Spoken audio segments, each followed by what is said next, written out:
Hello दोस्तों, नमस्ते। आप सब कैसे हैं? उम्मीद करती हूँ आप सब ठीक होंगे। मैं भी ठीक हूँ। तो सुनाते हैं आज हम आप लोगों को मज़ेदार गीत है, पति पत्नी का है, बहुत मज़ेदार है।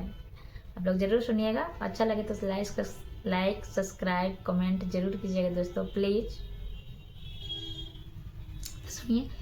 अरे एने अवधानी तनी एने आवा, काका तो पढ़ल हुए हमके सुनावा।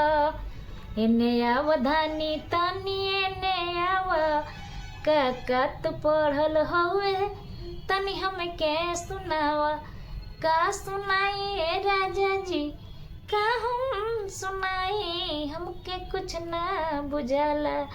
अरे कख आवेला सैया चाचा आवेला, कख आवे सैया चाचा आवेला।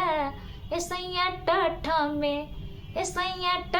में हम त भुलाई गईनी। ए सैया टठ में हम त भुलाई गईनी। हो लड़ी कइये में कलम चबाई गईनी।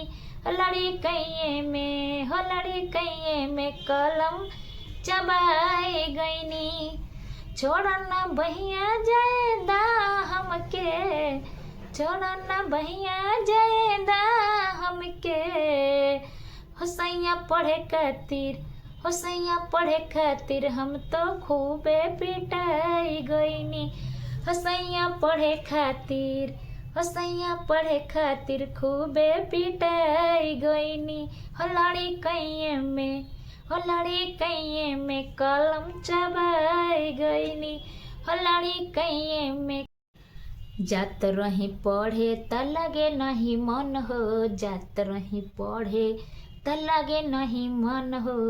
कॉपी किताब बेची भुजा खाई गईनी, कॉपी किताब बेची भुजा खाई गईनी। हसैया लड़ी कइये में, हो हम त लड़ी कइये में कलम चबाई गईनी।